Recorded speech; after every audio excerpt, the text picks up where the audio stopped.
بسم اللہ الرحمن الرحیم وَكَتَبْنَا لَهُ فِي الْأَلْوَاحِ فضیلت تورات لکھا ہم نے فی الالواح ان تختیوں میں فی الالواح من کل شیء ہر چیز موعظۃ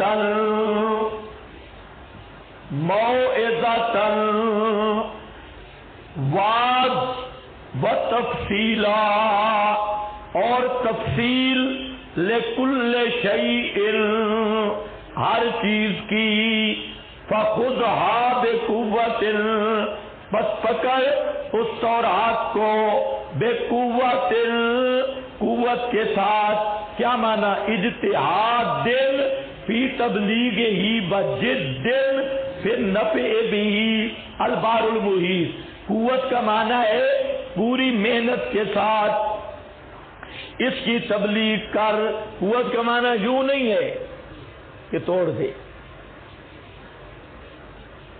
یہ قوت کا معنی ہے کہ اس کی تبلیغ پوری قوت سے کر اجتہاد فی تبلیغ ہی بجد فی النفع بھی وَأَمُرْ قَوْمَكَ اور حکم دے اپنی قوم کو فریضہ من حیث الرسالت یاخذوا بِأَحْسَنِهَا لے لیں اس کے خوبصورت مضامین کو جو واقع میں سبھی اچھے ہیں یہ قید اتفاقی ہے اعتراضی نہیں ان قریب دکھا دوں گا تمہیں میں ترغیب اطاعت دکھاؤں گا تمہیں دار الفاسقین مراد عمل کا ہے یہ عین کے ساتھ الف سے لکھا ہوا ہے عمل کا کہ شہر پر تمہیں مسلط کروں گا تورات پہ عمل کرو جہاد کی تیاری کرو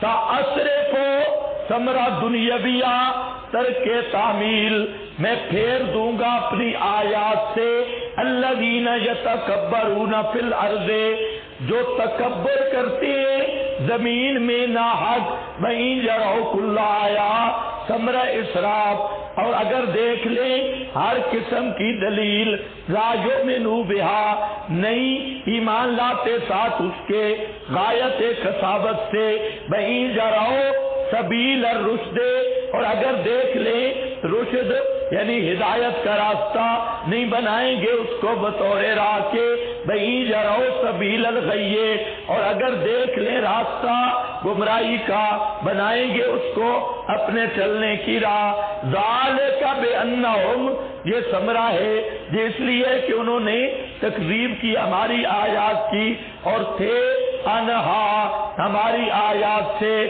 غافلین بے خبر ہونے والے والذین کذبوا وہ لوگ یہ ثمرہ کلیہ ہے جنہوں نے جھٹلایا ہماری آیات کو اور ملاقات آخرت کو حبطت اعمالہم برباد ہو گئے ان کے اعمال حل یجزون الا ما کانوا یعملون نہیں جزا دیے جائیں گے مگر اس کی کہ تھے وہ عمل کرتے یہاں بھی دیکھیں کتبنا لہو فی الالواح من کل شیء اچھا لا تخیرونی من بین الانبیاء آپ نے شکر ہے مجھے یاد بھی نہیں دلایا تو ہمیں بیان کرنے کی ضرورت نہیں جہاں پر جو اشکال ہے کتبنا لہو فی الالواح من کل شیء ہر چیز لکھی لیکن ہر چیز سے مراد کیا ہے یحتاج الیہ فی الدین جو دین میں ضروری چیزیں ہیں بریلوی بیچارے احمد رضا خان نے آپ کے جمیع ما کان ما یکون پہ جو استدلال کیا وہ تبیان لکل شیء تفصیل کل شیء کہ قرآن ہر چیز کا بیان ہے آپ قرآن کے عالم ہیں لہذا آپ سب کچھ جانتی اب جب یہ استدلال کیا احمد رضا پہ نقض وارد ہوا اس استدلال پہ کہ تورات میں بھی سب کچھ ہے تورات من کل شے تفصیل لکل شیء، تورات میں بھی ہر چیز ہے، تو کیا قرآن تورات میں تھا؟ یا دین محمدی پورا تورات میں تھا؟ کیونکہ یہ تفصیل کل شے، اب جہاں پر پھنس گیا تو اب اس نے کہا کہ اصل میں حضرت موسیٰ نے وہ تختیاں پھینک دی تھی اور اللہ نے بطور سزا کے صرف احکام باقی رکھے اور ما کان ما یکون جو تھا وہ اڑا دیا۔ سمجھے میری بات؟ یہ احمد رضا خان نے یہ چالاکی کی کہ تھا اس میں بھی ما کان ما یکون، لیکن حضرت موسیٰ نے تختیاں پھینک دی تھی تو اللہ نے بطور سزا کے ما کان ما یکون کو اٹھا لیا اور صرف احکام باقی رہ گئے۔ یہ اعلی حضرت کا نرالا کذب اور جھوٹ اور دجل ہے، ایسی کوئی بات نہیں کہ پیغمبر نے تختیاں پھینک دی ہوں اور اللہ نے سزا دی ہو۔ پیغمبر کبھی بھی اللہ تعالیٰ کی کتابوں کی توہین نہیں کرتا، یہ احمد رضا کی شیطنت اور دجل ہے۔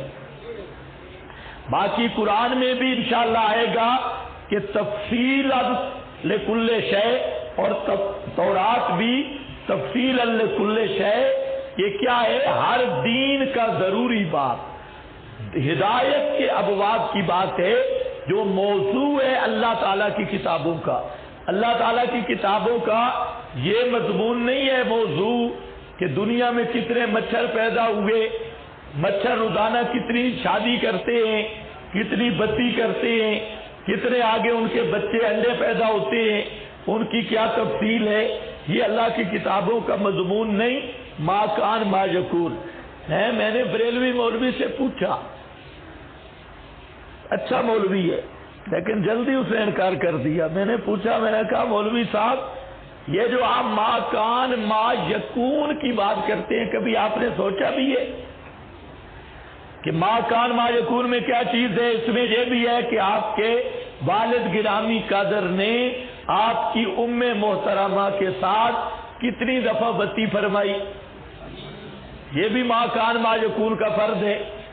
اور اس میں پھر کیا کیفیت دخول کی رہی، خروج کی رہی، اور کیا اس میں کیفیات، کمیت کیا تھی، کیفیت کیا تھی، الی آخر ہی، یہ ساری چیزیں ما کان ما یکون کا حصہ ہیں۔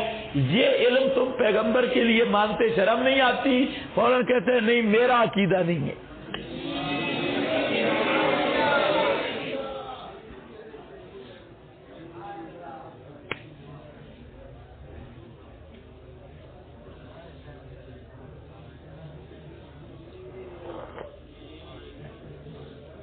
ہاں اندھیرا ہونا تو پھر گیدڑ نوکتے ہیں، روشنی میں خاموش، اندھیرے میں آوازیں نکالتی ہیں۔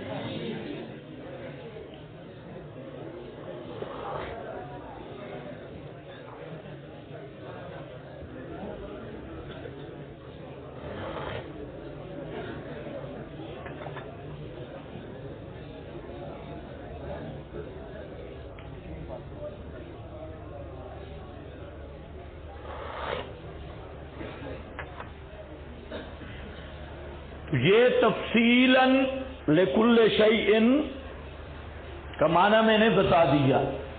یہاں پر دیکھو الموعظہ، قال ابو بکر الموعظہ تو ہی التی تلین القلوب الکافیہ، موعظہ ایسا واضح ہے جس سے سخت دلیں نرم ہو جائیں، وہ تدمع العیون الجامدہ، اور ایسا باز جس سے خشک آنکھیں بہ پڑیں، وتصلح الاعمال الفاسدہ، اور بد عملی فاسد اعمال کی اصلاح ہو۔ قال الشیخ وَعِنْدَنَا الْمَوْعِظَةُ هِيَ موعظہ اس بات کو کہتے ہیں جو آخرت کو یاد کرائے، عواقب کو، بَتَعْمِلُهُ عَلَى الْعَمَلِ بِهَا، اور عمل پر ابھارے۔ آج ہماری تقریریں اس سے بالکل خالی ہے۔ قرآن موعظہ ہے، تورات بھی کیا تھی؟ موعظہ، لیکن موعظہ بعض کون سا ہوتا ہے؟ جس سے سخت دل نرم ہوں، خشک آنکھیں بہ پڑے اور آخرت کی یاد ہو، اور آدمی بد عمل بد کردار ہے، اپنے اعمال کی اصلاح کر لے اور اللہ تعالی کی طرف اس کی رغبت ہو جائے۔ ہمارے خطیب جو بیان کرتے ہیں یہ چیزیں ان میں ہیں، تو معلوم ہوتا ہے کہ یہ اس امت کے یہودی ہیں، جن کے بعض میں یہ چیزیں نہیں، وہ یاد رکھ لے، عقیدے کی اصلاح نہیں، عمل کی اصلاح نہیں، اور آخرت کی یاد نہیں، تو وہ خطیب اس امت کا یہودی ہے۔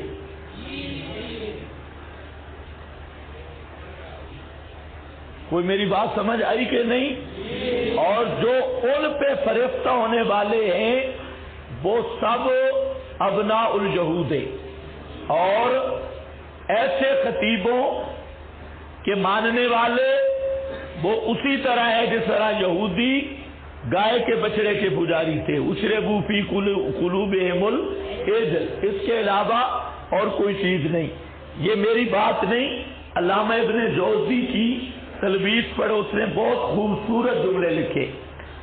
دیکھو بھائی، فَخُذْهَا بِقُوَّةٍ، پکڑ میرے پیغمبر اس کو قوت کے ساتھ، اجتہاد فی تبلیغہ، یار اتنا قرآن پڑھائے، اور مولوی جمعہ کے بعد کے لیے وہ خطبات پڑھتا ہے، خطیبوں کے خطبات ہیں، لاکھ لعنت ہے تجھ پر مولوی صاحب، خطیبوں کے خطبات پڑھ رہا ہے، اور خطیبوں کے خطبات میں سوا لاش پاش کوئی نہیں۔ بھائی قرآن بیان کرو، ایک آیت لے لو، اسی پہ بات کرو، وہی لوگوں کو بتاؤ جس کا نفع اور فائدہ ہو۔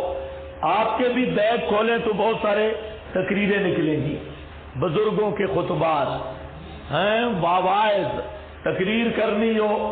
میں تو حیران ہوں، ہمارے مدرسے میں بزم ہوتا ہے، میں طالب علموں کو کہتا ہوں کہ میں تمہیں کچھ اور پڑھاتا ہوں اور تم بزم پہ کہ کوئی اور بک بک کرتے ہو، پتہ نہیں تمہارے علوم آتے کہاں سے؟ میرے وہم و گمان میں نہیں جو میں آپ کو پڑھاتا ہوں، اور یہ شیطانی علوم آپ پر کہاں سے آئے کہ جو نہ ہمارے وہم و گمان میں نہ کسی کے، تو یہ سارے تحقیق تفتیش کے بعد پتہ چلتا ہے کہ یہ سب مریضان خطیبہ ہیں، کوئی کدھر سے لیا کوئی کدھر سے۔ دیکھو فَخُذْهَا بِقُوَّةٍ وَأَمُرْ قَوْمَكَ، اپنی قوم کو حکم دے، يَأْخُذُوا بِأَحْسَنِهَا، تو اب اس کو جب لوگے تورات کو تو پھر اگلی تیاری کرو، ان قریب دکھاؤں گا میں تمہیں۔ یہ ساتھ وعدہ دے دیا کہ دار الفاسقین، وہ امریکہ کی فوجیں، ان پر تمہیں غلبہ دوں گا۔ سأصرفو، ثمرہ دنیاوی یہ ہے، جو بھی میری تورات سے منہ موڑے گا، میری آیات سے، اس کو میں پھیر دوں گا اپنی آیات سے۔ کس کو؟ متکبر اور موسوس، دو آدمی اللہ کی کتاب سے فائدہ نہیں اٹھا سکتے۔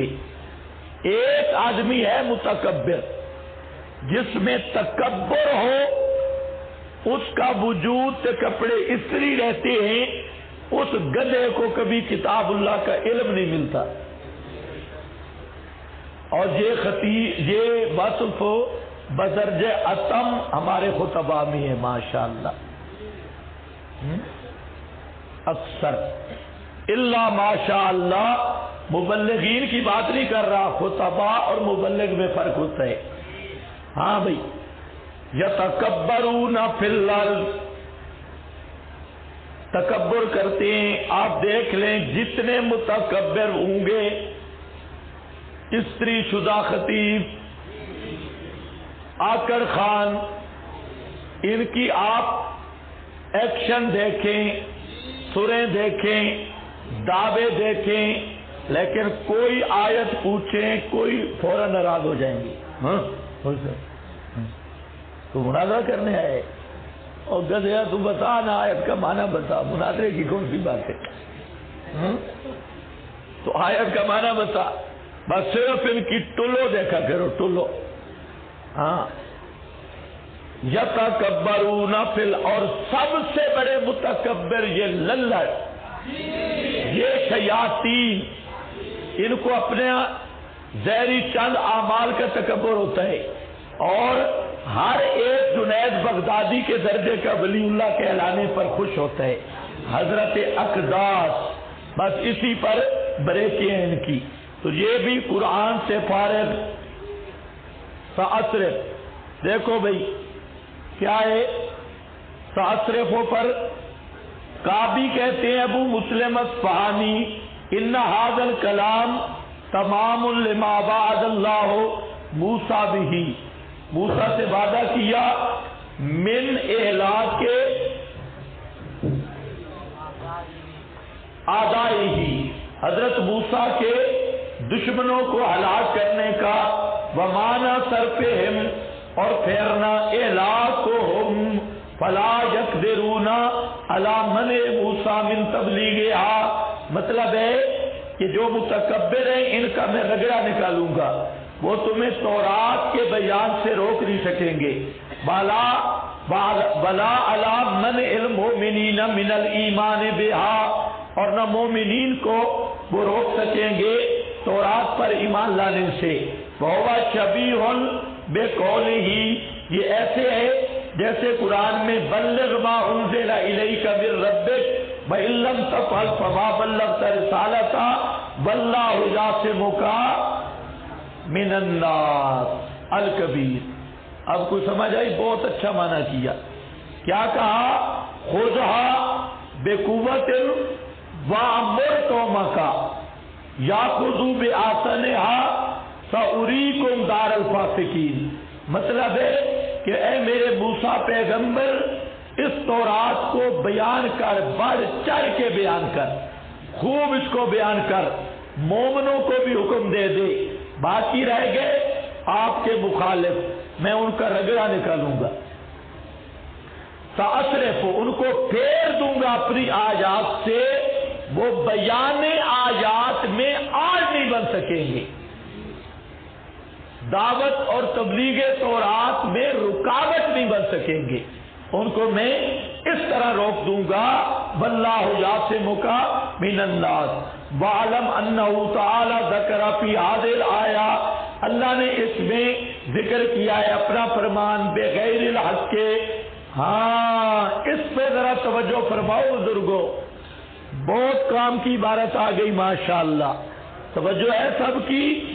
یہاں پر کیا فرمایا؟ یتکبرون فی الارض بغیر الحق، کہ جو نا حق تکبر کرتی ہے.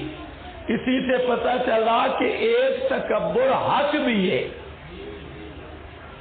ایک تکبر حق بھی ہے. جی آپ سب کے لیے ایک تکبر حق بھی ہے، اور وہ تکبر حق کیا ہے ذرا توجہ کرنا. قد یکون بالحق فإن للمحق ان یتکبر علی المبطل. حق والے کے لیے جائز ہے کہ وہ اہل باطل کے سامنے تکبر ظاہر کرے. فإن للمحق ان یتکبر علی المبطل وفی الکلام المشہور التکبر علی المتکبر صدقۃ. متکبر کے سامنے تکبر کرنا صدقہ ہے، متکبر کے سامنے تکبر کرنا صدقہ ہے۔ امام راضی ہیں تو اس لیے خیال کرنا ہر تکبر ناحق نہیں، بعض تکبر سب سے بڑی عبادت ہے، اور وہ ہے بدعتی مولوی کے سامنے تکبر کرنا، آکڑ دکھلانا اور پورے اس کے سامنے سینہ تاڑ دینا، یہ صدقہ بھی ہے اور یہ سب سے اونچی عبادت بھی ہے۔ یہ صوفیوں کو بھی بتا دینا کہ تکبر بھی کیا ہے، عبادت، مشرک کے سامنے، بدعتی کے سامنے۔ اس لیے ہم کہتے ہیں کہ ہمارے جو مناظر ساتھی ہیں وہ صوفی نہ بنے، ہاں اپنے آپ کو اللہ کے سامنے عاجز رکھیں، اپنے ساتھیوں کے سامنے تکبر نہ کریں، لیکن مشرک اور بدعتی کے سامنے ایسے زبردست سینہ تان کے رہیں جیسے انڈیا کے بارڈر پہ کھڑے ہیں۔ ہاں مشرکوں کی سرحد پہ آ کرنا یہ بھی کیا ہے، سب سے اونچی عبادت۔ کسی بدعتی مشرک کے سامنے کھڑا ہو کے اس کی آنکھ میں آنکھ ڈالنا اور تکبر کا اظہار کرنا، یہ بھی کیا ہے، عبادت اور صدقہ ہے۔ یہ آسان صدقہ دیکھو، قال ابن عباس یرید الذین یتجبرون علی عبادی یحاربون اولیائی حتی لا یؤمنوا بی۔ یہ دوسرا معنی عرض کر رہا ہوں، ایک معنی ہو گیا، فاصرفوا کا معنی سمجھے کیا ہے؟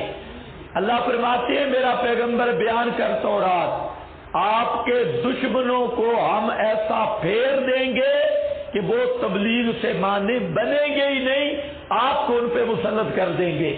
اور دوسرا یہاں پر معنی وہ بھی سمجھو، فرمایا جہاں ابن عباس معنی کرتا ہے کہ جو لوگ یتجبرون علی عبادی، میرے بندوں پہ ظلم کرتے ہیں، یتکبرون ویحاربون اولیائی، اور میرے اولیاء سے جنگ کرتے ہیں، حتی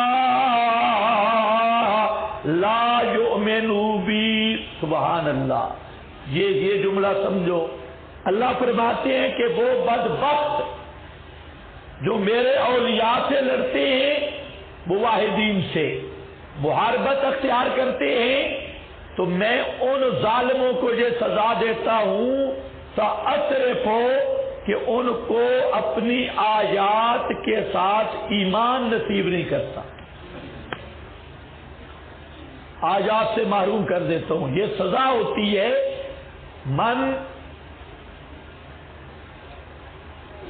جو آدمی میرے اولیاء اور میرے بندوں کے ساتھ تجبر، ظلم اختیار کرے اور میرے اولیاء کے ساتھ لڑائیاں کرے، اس پر یہ بور لگتی ہے کہ وہ بے ایمان رہتا ہے، بے ایمان مرتا ہے، اس کو اللہ اپنی آیات کے ساتھ ایمان کی توفیق نہیں دیتے۔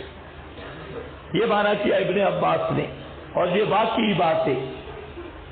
ان قبول آیاتی فاصرفو، میں پھیر دوں گا ان کو اپنی آیات کے قبول کرنے سے، بتصدیق بہا، اور ان کی تصدیق کرنے سے، ہاں او کے بو، ان کو سزا ملے گی، بے حرمان الہدایت لعنادہم للحق، وہ ہدایت سے محروم رہیں گے بوجہ دشمنی کرنے ان کی حق سے۔ یہ ایسے ہے جیسے اللہ نے فرمایا فلما زاغوا، جب وہ ٹیڑے ہوئے، ازاغ اللہ قلوبہم، اللہ نے ان کے دلوں کو ٹیڑھا کر دیا۔ سفیان ابن عیینہ محدث اس کا معنی کرتے ہیں فَأَمْنَعُهُمْ فَهْمَ الْقُرْآنِ، فَأَمْنَعَهُمْ، جو متکبر توحیدیوں سے لڑنے والا اور فی الارض زمین میں متکبر بنے گا، سأصرف عن آیاتی کا معنی فَأَمْنَعُهُمْ فَهْمَ الْقُرْآنِ، میں اسے قرآن کے فہم سے روک دوں گا۔ آپ دیکھ لیں جتنے مشرک بدعتی متکبرین فی الارض ہیں، یہ سب کے سب فہم قرآن سے محروم ہیں، اور فہم قرآن سے محروم ہونا یہ اللہ کی لعنت اور اللہ کی ناراضگی کا سبب ہے اور اللہ کا عذاب ہے۔ یہ کہتے ہیں قرآن ہمیں سمجھ نہیں آتا، ہم کہتے ہیں ہمیں سمجھ ہے کہ تمہیں سمجھ کیوں نہیں آتا؟ ہمیں پتہ ہے کہ تمہیں سمجھ کیوں نہیں آتا، اس لیے کہ تم لعنتی ہو، اس لیے کہ تم معذب ہو بے عذاب اللہ، اللہ کی تم پہ لعنت اور ناراضگی ہے، تم کتابڑیوں والے بچڑوں کے پیچھے پھرتے ہو، اللہ نے تمہارے عقلوں پر دلوں پر لعنت کا ٹھپا لگا دیا، تمہارے جیسے بے ایمان کو اللہ قرآن سمجھنے نہیں دیتا، اس لیے تم سچے ہو کہ قرآن تمہیں سمجھ نہیں آتا۔ وہیں جروک اللہ آیا ثمرہ اسراف ہے کہ جب یعنی کبر سے فام معکوس ہو جاتی ہے، جتنی دلیلیں بھی دو وہ کبھی مسئلہ حق نہیں مانیں گے، کہ ان کو سناؤ نا جھوٹ، کوئی جھوٹ گھڑ کے سناتے ہیں، سبحان اللہ، سبحان اللہ، گندی طبیعت والا چبل، قرآن سناؤ تو اس کی طبیعت منقبض ہے، اور جھوٹ گھڑ کے بزرگوں سے سنا ہے۔ حضرت صاحب نے فرمایا مجھے خواب آیا، ایک خواب، توبہ، سارے خواب ہی خواب، جناب میں مرو، خواب کے علاوہ بات ہی کوئی نہیں، اس پہ سارے خوش ہیں جی، سبحان اللہ، خواب ہے، سناؤ جی پوری ڈیٹیل کے ساتھ سناؤ، کارگزاری تے خواب تے حکایت تے صوت تے آواز تے فلانا، یہ لگے ایجرو کل آیت اللہ یؤمنوا بہا، ایسے بے ایمان کو آپ ہر دلیل پیش کر دیں کبھی بھی نہیں ایمان لائے گا۔ بَإِجْرَوْ سَبِيلَ الرُّشْدِ، اور اگر دیکھیں وہ ہدایت کا راستہ، لا يَتَّخِذُوهُ سَبِيلًا، کبھی بھی اس کو اختیار نہیں کریں گے۔ بَإِجْرَوْ سَبِيلَ الْغَيِّ، اور اگر دیکھیں کوئی گمراہی تیرا راستہ تو فوراً بھاگ کے بسترے سمیت اسی پہ جائیں گے۔ یتخذوہ سبیلا، ایسی خدا کی لعنت پڑی، ذالکا، یہ سزا کیوں ملی؟ ہدایت سیدھی طرح پانے کی توفیق ہی نہیں اور ٹیڑھی طرف سے بچنے کی توفیق ہی نہیں، ہر بے ایمانی میں ان کا ہاتھ ہے۔ کل شریف میں دیکھے تو رائے بنڈی آگے بیٹھا ہے، جمعرات کے چاول کھانے ہوں تو یہ پورا اوپر ایسا پگڑی باندھ کے بیٹھا ہے کہ یہ پورے علاقے کا ٹھیکیدار ہے، ہر بدعت، ہر عرف، ہر شیطنت غی جو بھی ہو وہاں پر یہ پہنچا ہوا ہے، ایک پگڑی درمیان میں دبر تک جا رہی ہے اور ایک پگڑی کندھے پہ رکھی ہے، یہ بڑے ٹور کے ساتھ جا رہا ہے۔ کیوں اس کو یہ سزا ملی؟ ذالک بأنہم کذبوا بآیاتنا، یہ اس لیے سزا ملی کہ انہوں نے تکذیب کی ہماری آیات کی، وَقَالُوا أَنَا غَافِلِينَ، اور تھے ان آیات سے غافل، انہوں نے غور فکر کیا ہی نہیں، سمجھے ہی کوئی نہیں، ان کی حقیقت میں غور ہی نہیں کیا۔ والذین کذبوا بآیاتنا، وہ لوگ جنہوں نے تکذیب کی ہماری آیات کی اور آخرت کی ملاقات کی، حبطت اعمالہم، برباد ہو گئے ان کے اعمال، حبطت اعمالہم، برباد ہو گئے ان کے اعمال۔ اچھا اوہو، آپ یاد کیوں نہیں کراتے بھائی؟ حاشیہ تو ابو رہتا ہے سفیان ابن عیینہ والا، تم بھی جان چھڑانے کے چکر میں ہو. سأصرف عن آیاتی عن فہمها قال ذُلُّونَ قدس اللہ روحہ. فرماتے ہیں ذُلُّون مصری اب اللہ ان یکرم قلوب البطالین بمکنون حکمت القرآن. یہ پلے باندھ لو. اب اللہ نے انکار کر دیا کہ بدعتی کے دل کو قرآن کی حکمت سے بھرے، اس میں قرآن کے موتی جائیں. اللہ بدعتی اور مشرک کے دل کو قرآن کے موتیوں اور حکمت سے خالی رکھتا ہے، اکرام نہیں کرتا. کو سمجھ گئے یا نہیں؟ بدعتی شخص، مشرک شخص قرآن کی حکمت اور موتیوں سے محروم ہوگا. چند ایتے اپنے مقصد کی وہ بھی تعریف ہی تعریف. بعض سلف کہتے ہیں لا ینال العلم، علم نہیں پہنچتا حی کو، فلا مستکبر اور نہ مستکبر کو. وقال آخر من لم یصبر علی ذل التعلم ساعتا، جو آدمی طالب علمی کی ذلت برداشت نہیں کرتا، باقی فی ذل الجہل ابدا، باقی فی ذل الجہل ابدا، تو وہ ہمیشہ جہل کی ذلت میں رہتا ہے. طالب علمی کا تھوڑا سا عرصہ ہوتا ہے. جو شخص طالب علمی کے زمانے کی ذلتیں نہیں برداشت کر سکتا تو وہ ہمیشہ جہالت کی ذلتوں میں رہتا ہے. من لم یصبر علی ذل التعلم ساعتا بقی فی ذل الجہل ابدا. اور سفیان بن عیینہ کہتے ہیں سأصرف عن آیاتی الذین یتکبرون فی الارض بغیر الحق قال انزع عنہم فهم القرآن واصرفهم عن آیاتی.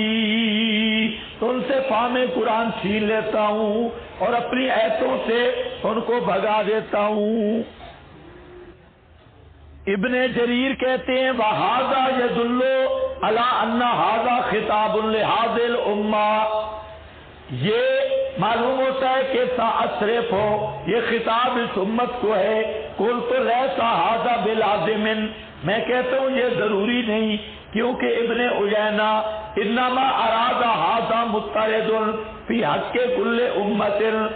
ابن عیینہ کا یہ معنی نہیں ہے کہ سأصرف عن آیاتی یہ اس امت کو خطاب ہے، بلکہ ان کا مقصد کیا ہے کہ یہ مضطرد ہے، ہر امت کے لیے قانون ہے.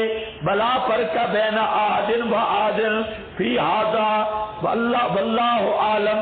ابن کثیر یہ خاص عبارت سمجھو آخر میں کہ بعد نے کہہ دیا ابن جریر نے کہ فہم قرآن کی بات آ گئی، تو پہلے تو فہم تورات کی چل رہی ہے، تو یہ بزرگ فہم قرآن کا مسئلہ چھیڑ رہے ہیں، تو یہ اس امت کو خطاب ہے. حافظ نے ایک ضابطہ تفسیر کا بیان کیا اور بہت عام ضابطہ. حافظ فرماتے ہیں نہیں، خطاب انہی بنی اسرائیل کو ہے، لیکن ضابطہ تمام امتوں کے لیے. خطاب انہی کو ہے اور بات تورات کی ہے، لیکن یہ ضابطہ تمام امم کے لیے ہے. سمجھو یہ صرف یہودیوں کے ساتھ خاص نہیں، سب امتوں کے لیے قانون اور ضابطہ. اور ہے بھی یہ کہ جو ضوابط عامہ ہیں وہ کسی قوم یا امت کے ساتھ خاص نہیں ہیں، وہ سب امتوں کے لیے ہیں. یہ قانون ہے. آگے زمخشری کہتا ہے علی قولی السیف احر من الشطا انتہا ذالک علی تخیل ان فی الشطاء حرا یہ کس پہ چل پڑا بھائی؟ والذین کذبوا بآیاتنا حبطت اعمالہم، یہ تو نہیں ہے بھائی، یہ آسن پر ہے، آسن پر آشیا۔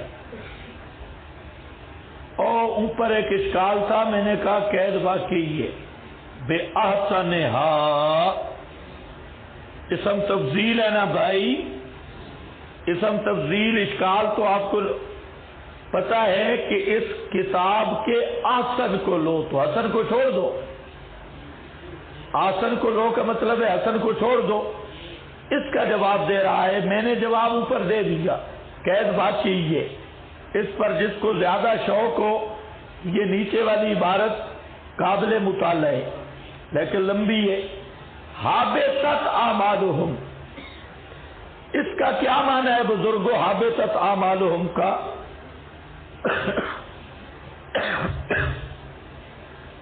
ان کے اعمال برباد ہیں، یہ ہو گیا۔ حابطت اعمالہم کا کیا معنی؟ اعمال برباد ہیں، کون سے اعمال برباد ہیں؟ توجہ ہے آپ کی میری طرف بھی؟ ایک عمل القلب، ایک عمل الجوارح، اور حابطت کا کیا معنی ہے کہ مشرک کا کوئی عمل نہیں ہوتا۔ اگر یہی بات ہے مشرک کا کوئی عمل، تو پھر تو مشرک کی اولاد نہیں ہونی چاہیے، اب مصری ایک عمل ہے۔ حابطت اعمالہم، مشرک کی اولاد تو موحدوں سے زیادہ ہے۔ کوئی سمجھ نہیں ہے آپ کی؟ مشرک اگر کسی کو فیر مارے، حابطت اعمالہم، فیر نہیں نکلے گا بندوق سے، کیونکہ حابطت اعمالہم۔ عجیب جاہلوں سے ہمارا واسطہ پڑ گیا، ایسے جاہل دنیا میں یہ اس صدی کے جاہل ہے گزرے۔ حابطت اعمالہم کا کیا معنی ہے؟ ہمیں سمجھائیں بھائی کہ مشرک کا کوئی عمل نہیں، یا مشرک کا عمل قبول نہیں۔